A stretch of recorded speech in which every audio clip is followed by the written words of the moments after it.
Welcome, students.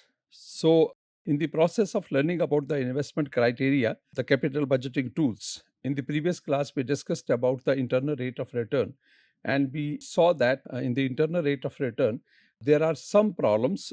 In some cases, not always, in some cases, there are some problems. We encounter such problems. So, we have to find out the way. And in that case, the simple internal rate of return cannot be used.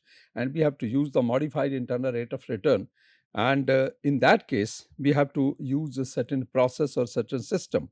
Because we discussed in the previous class also that when we are having a situation where the cash flows, maybe cash outflows are occurring at the multiple periods over the life of the project or over the foreseeable period of the project. So, in that case, we have to deal with this problem. And then the simple internal rate of return will not work. Rather, we have to use the some other option, and that some other option is the modified internal rate of return, modified IRR. Because if you use the simple internal rate of return process, so because you have to adjust, you have to deal with the multiple cash outflows. So what will happen, there will be multiple, you call it as the IRRs. So we have to find only one. We are not interested in multiple IRRs because we are not able to take any decision in that case. So for that purpose, we have to use the modified IRR, so that we can arrive at one internal rate of return, which is making or helping us to get the, say, NPV of the project zero. That would be the minimum rate of return expected from the investment or from that venture. So in this process, we are going to use a modified internal rate of return. So we saw that in the previous class, we saw that in the problems associated with the internal rate of return are three, four. It was one was related to the cash flows, and others were related to the borrowing and lending, or the long term or the short term sources of the funds. So always in view of such problems, using the simple internal rate of return is not possible. So we have to use the modified internal rate of return, and when we use the modified internal rate of return, we have to follow a process. And that process can be explained with this particular structure. And if you see here in this structure, so you can find out that in this structure you are seeing that there is not only one cash outflow, rather there are more cash outflows. And in these more cash outflows, you can say that we have to deal with many problems. So you see here we have the one cash outflow. Here we have the, in the first year as well, we have a cash outflow. So for cash outflow in the zero period, in the construction period, is 120,000 or 120 lakhs or 120 million, which is going out when we are constructing the project. And in the first year, again, we are shelling out the cash, or we are maybe making investments to the tune of 80 million or 80,000 or 80 lakhs, whatever it is. So there are the two cash outflows. And after that, maybe at the end of the second year onwards, up to 6 years, means foreseeable period is 6 years. So we get the cash inflows. So we have the multiple cash outflows in this case, and we have the remaining period gives us the cash inflows. So when we have the multiple cash outflows, simple IRR process will not work, because it's not only one amount you have to recover, rather you have to recover the same multiple amounts. And the problem associated with those multiple amounts or cash outflows is that they are occurring at the different intervals. So for example, when this 120,000 or lakh or crore is occurring in the zero period, in the construction period, so in that case there is no problem, because we don't need to discount it, because 120 is 120, it's in the current period. So time value of money is not going to impact it, because we are talking about something that is the current period. But this cash flow which is occurring at the end of the first year, right, this is 80 million worth of the cash flow. This is not 80 million. This will be something different, something less as per the today's time, because you are not going to shell out this money or this investment today. Today is only 120. So remaining 80 will be after 1 year. So it means that after 1 year, 80 will not be 80, rather you have to discount it. And you have to calculate the final value of the investment, even of the cash outflows also. So now in this modified internal rate of return, you have not only to discount the cash inflows, but some of the cash outflows also, because they are not occurring. All the cash outflows are not occurring in the current time or in the zero period or in the present time. So you have to discount those cash flows also, cash outflows also. So in this case, what we are doing, we are following a process. We are calculating the values for both the outflow as well as the inflow. And for the outflow, we have to calculate something which is called present value of the cost. present value of the cost of the project. PVC means the present value of the cost of the project. So cost of the project, for example, if you do not discount this cash outflow occurring at the end of the first year, then it would be about 200 million rupees. But when you discount it, so in that case 120 is 120, but when you discount it against a certain, you call it as the say discount rate, so in that case you can say that this 80 comes down to, as per the today's value, it comes down to 69.6%. So we are discounting it at the 15% because the required rate of return or the cost of capital is 15%. So in that case, when we are discounting it against 15%, so this 80 is not 80, rather it is less than that. So it is 69.6 million rupees. So finally, the present value of the cost works out as 120, same amount, and 69.6 discounted value of the second cash outflow which is occurring at the end of the first year. So the total present value of the cost becomes 189.6 million rupees. Right. It is not the 100 means 200 millions, rather it is 189.6 million rupees because it is discounted value of the cash outflows also. And finally, you have to see here that whatever that investment is coming up, means whatever the inflows are coming to us, we have to compound those inflows. And after compounding those inflows, you can see here that when you get this first inflow of 20 million at the end of the second year, you are compounding it at the rate of 15%. So this will become 34.98, and 60 coming to us, that will be compounded again at the rate of 15%. So this becomes say 91.26, and next one is becoming 80 is becoming 105.76, and then 100 is becoming 115, and last one is 120. So 120 in the current period will remain 120. We are not compounding it. So there are two processes involved in calculating the modified internal rate of return. One, you can divide it into two equal halves. So this side you are discounting the subsequent cash outflows with some discount rate which is 15%. Maybe the cost of capital for this project is 15%. So the total present value of the cost becomes 189.6 million rupees, not 200 million rupees. And now we have to recover this cost, means because our total investment is 189.6 million rupees. So we have to recover this 189.6 million rupees so that net present value of this investment becomes zero. So for that purpose, we found it that we are getting this cash inflow of 20, you call it as the 20 millions. We are not taking it out. We are, for example, reinvesting it. So we are investing it for the remaining period of time. So it's coming to us at the end of the second year. So we have the 4 years of the compounding period. For the next 60 million, we have the 3 years of the compounding period. Next 80, we have the 2 years of the compounding period. And for the next 100, this one, we have the 1 year of the compounding period. And finally, the last cash flow which is coming to us is 6. In the sixth year, that is 120, that would be equal to 120 because it is coming in the present year. So total compound value we have to calculate. And that would be known as we call it as the terminal value of the project. This is called as the terminal value of the project. And when you discount this terminal value of the project of the 467, so this is a sum of all these cash flows which are compounded at the cost of capital or the required rate of return. So that becomes 467. And when you discount it, this 467, when you discount it at certain rate, means this is becoming the terminal value. And because we have to make this terminal value equal to the cost of the project, so finally when we are discounting this, so we are miscalculating the present value of the terminal value, and to get the present value of the terminal value equal to the cost of the project, the internal rate of return, the modified internal rate of return is going to be 16.2%. Modified internal rate of return is going to be 16.2%. So it means our cost of capital is 15%, and the expected rate of return from this project, from this investment, is 16.2%.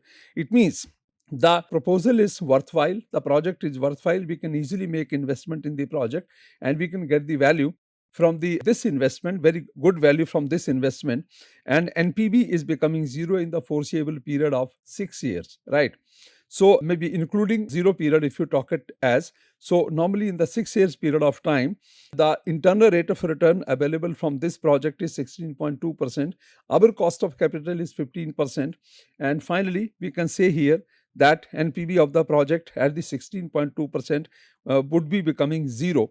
So it will be equal to the present value of the cost. So when you calculate the terminal value, which we worked out as 467, sum total of the compound values over the say 5 years of the cash flows or cash inflows, we compounded them and finally we summed them up to calculate the terminal value. So when we discounted the terminal value against a certain rate of return, so that was not 15%, but that was 16.2%. Finally, to make it the NPV 0. So it is finally the present value of the terminal value is 189.6 at the internal rate of return, modified internal rate of return of 16.2%. So finally NPV becomes 0. So you can easily calculate the modified internal rate of return. You have to follow two processes in this. You have to calculate the present value of the cost. It means the cash flow which is occurring in the zero period, you have to treat it as the same value of the same value, but the cash outflow which is occurring in the subsequent periods, you have to discount them at the cost of capital or some value of the R, or maybe you call it as the required rate of the return or the cost of the capital. If the funds are going to come from the multiple sources, then it has to be WACC, weighted average cost of capital. So you have to discount all the subsequent cash outflows which are not occurring in the zero period. In this case, we saw that other than the zero period, in construction period, the only one cash outflow was occurring at the end of the first year, and that is 80 million. So we have discounted that at the cost of capital or weighted average cost of capital of 15%. So finally, we calculated the present value of the cost. So if you compare the modified internal rate of return with the simple internal rate of return, so what we are doing there, we are not simply discounting the, or we are not calculating the present value of the cost, because cost of the project is being incurred in the current period, in the zero period. We are not incurring that in the subsequent periods. So it means 120 in the current period, for example, there is no 80, no cash outflow in the next year. It means there is only 120 of the cash outflow in this construction period, no cash outflow in the subsequent period, only we have the cash inflows. So we can easily say, you call it as a discount those cash inflows, and 120 will remain 120. So no calculation of the present value of the cost, no calculation of the present value of the terminal value, and simply you can compare the present value of the outflow with the present value of the total of summed up inflows, and finally we can see at what point or at what rate of interest they are becoming zero. That is simple internal rate of return. But when you have the problem gets compounded when you are making investment in the subsequent years also. Some projects are there where you have to make investment in the subsequent years also, that for example wear and tear is high, or maybe in the foreseeable life of the project you have to replace the say machine after 3 years, one machine after 3 years. So for example, this total foreseeable life of this project was 6 years, but you have to make investment in the machine, and you will keep on building the project. So building of the project will not be completed in the zero period, rather it will be completed in the end of the first year. So part of the cash outflow will be in the zero period, part of the cash outflow in the first year, and from the second year onwards the production will start. That can be one case. But sometime it can be that you are investing some money in the third year. So you are investing 120 in the zero period, you are not investing anything at the end of the first or second year, rather you are investing some amount at the end of the third year, because any machine which we say installed in the construction period, we used it for 3 years. First year full, second year full, and third year full. But at the end of the third year, that's getting exhausted and we have to replace it to have the complete value of the project for the foreseeable period of 6 years. So you have to incur at this stage also, at the end of the year 3 also, you have to incur the cash outflow. And when you have to incur the cash outflow, it means there are two cash outflows. One cash outflow is in the construction period 120, one cash outflow at the end of the third year. So you have to take care of both. So 120 is 120, but the cash flow which is taking place at the end of the third year, that is not 60 or maybe some other amount. It has to be discounted against the discount rate, and we have to calculate the present value of the cost. Similarly, all the cash inflows coming to us, they need to be compounded at the given rate of interest, normally the cost of capital, to calculate the terminal value of the project. And once we get that information about the cash inflows over the subsequent years, those all cash inflows have to be compounded, because we are not going to take those cash inflows with us. They are going to be reinvested back into the business. So in that case, we are getting interest on the interest, or cash flow on the cash flow. So they need to be compounded. So when you are compounding them, again, there has to be some compounding rate of interest. So in that case, we are using the same R, value of the R, that is 15%. And when you are compounding it, so sum of these compounded values is being calculated, and this is called as a terminal value, and terminal value is the 467. In this case, in the present case, 467. So again, to get the present value, to compare it with the outflow, because outflow is in the present value, so the terminal value also have to be in the present value. You have to discount this terminal value to get the present value, and when we discounted it, to make it equal to 189.6, so that NPV becomes 0. So MIRR came up as 16.2%. Right. So our cost of capital is 15%. The internal rate of return available from the project is 16.2%. So it's a very good proposal. We can make investment in the proposal, and finally we can earn the good return on this investment. So this is modified internal rate of return. Now we talk about the next part. So till now, we talked about the discounting techniques. And when we talked about the discounting techniques, we saw the three discounting investment criteria. First one was the net present value. Second one was the benefit cost ratio. And the third one was your internal rate of return, which has two variants. One is the simple internal rate of return, and one is the modified internal rate of return, for the reasons we just discussed about. Right. Here now we have the next set of the techniques, but they are non-discounting, right? We are not taking into account, while using these techniques, we are not taking into account the time value of money or the concept of the time value of money. We are seeing here that whatever the cash flow is occurring at any point of time, whatever point of time or at any point of time, that's going to be taken at the face value. We are not going to discount it, right? So both outflows as well as inflows, they are going to be taken at the face value, but that's not correct, because the cash flows which are occurring or coming back to us in the subsequent periods, they do not have the same value as the cash flow means going out or coming in the current period. So time value of money is important in any case, but largely when this concept of the time value of money was not coined up, so we were using the simple payback period, and that simple payback period is even relevant today also. And one improvement we have done in the payback period is that we have started now calculating the discounted payback period also. So not here on the conceptual part, but practically when we will discuss 2-3 problems with regard to this investment criteria or capital budgeting, there we would learn about how do we calculate the discounted cash flow, this discounted payback period. So payback period is really very, very powerful and very, very useful tool. Maybe it's discounted or non-discounted. Even if it is non-discounted, it gives us a very good idea. And with the help of that total analysis, when we do, we are going to get a fair idea. Though it's a rough idea, but it's going to be a fair idea that in how many years you are going to get your investment back. That is your say important question you want to ask yourself, or you want to ask from your venture or from your investment option, that whatever the investment I am going to make, your first objective remains that your total investment should be given back to you or should be returned back to you. After that, whatever the cash flows occur from this investment proposal or any project, those cash flows are, you call it as a surplus on that investment.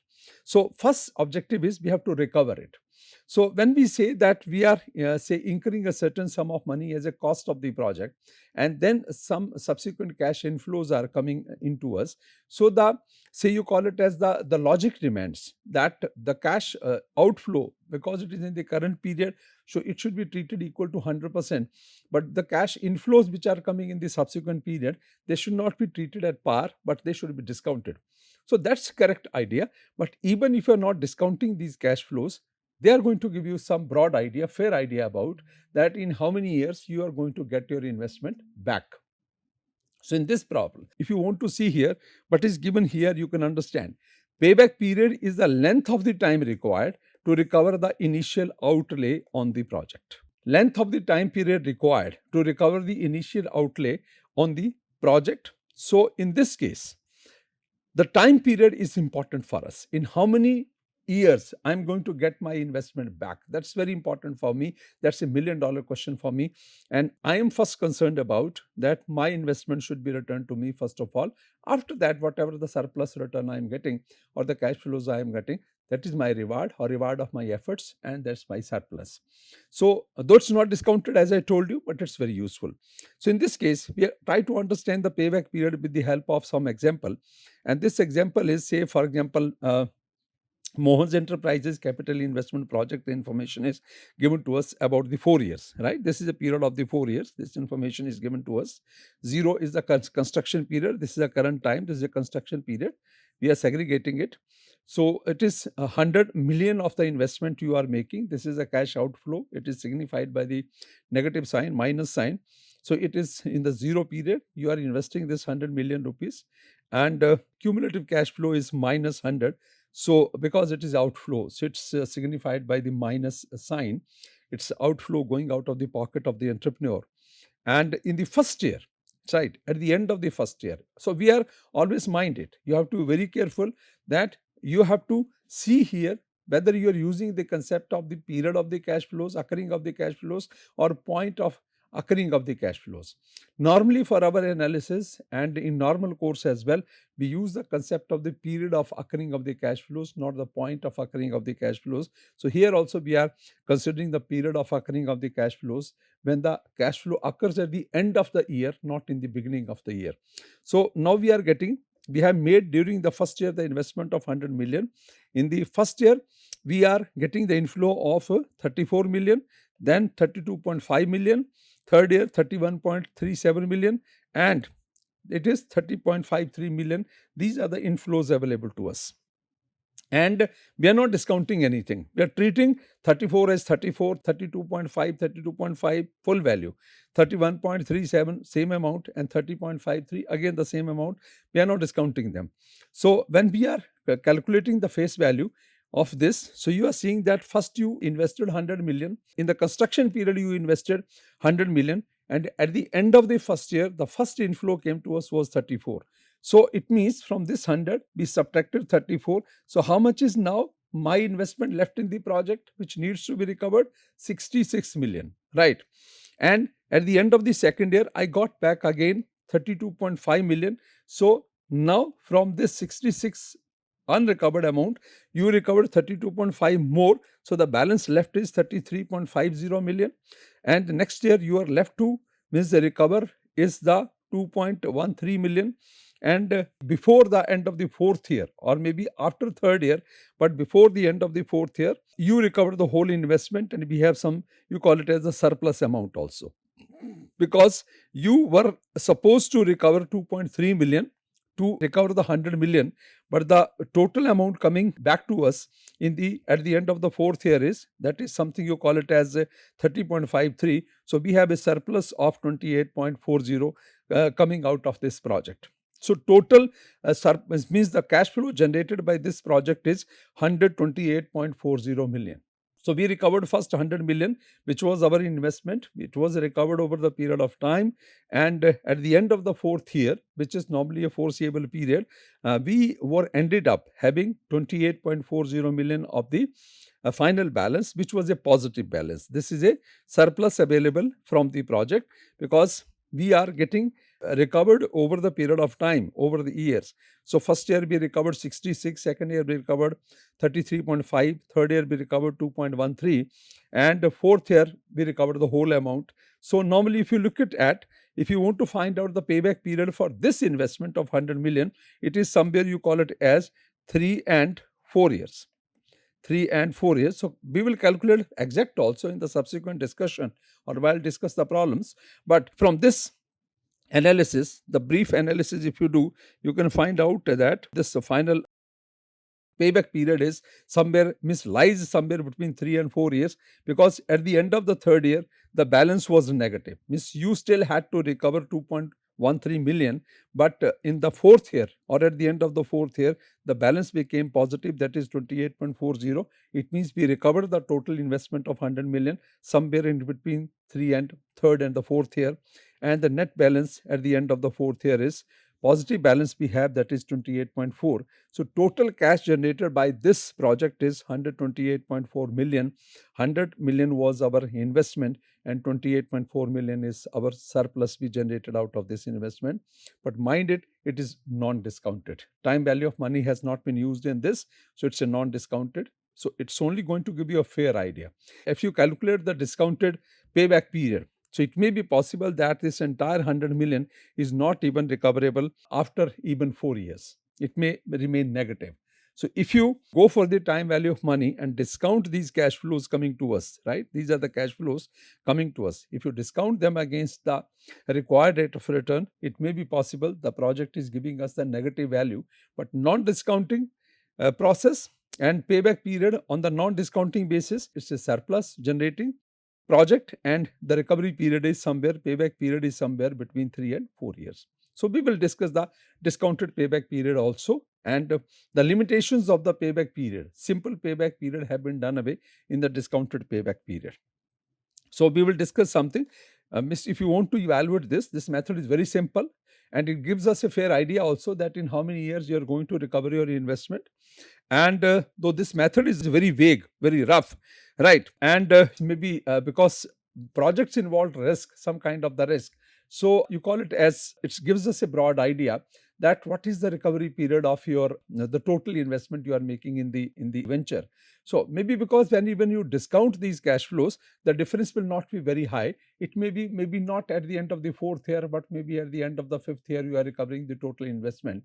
But a rough idea is going to give you, and it's going to help us to understand that how much say risk is involved, because if the longer the duration of recovering of the total investment, or maybe the payback period is very longer in the project because your cash inflows coming out are very less as compared to the cash inflows coming back to us are very less as compared to the cash outflow. In that case, it brings a big amount of the risk. It entails a big amount of the risk in the project. So we have to keep it shorter. We have to go for the project or investment options where the payback period is the shorter, or maybe the say you call it as the quickly we are going to recover investment.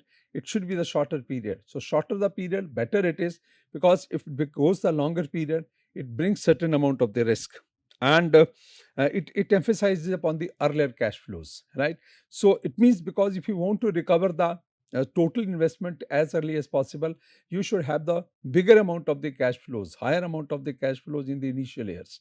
So that is also going to give us a good idea how much is the cash flow occurring at the subsequent years, and if it is possible to recover the investment quickly within 3-4 years or maybe 5 years, it's better. So it brings the lesser amount of the risk in the project.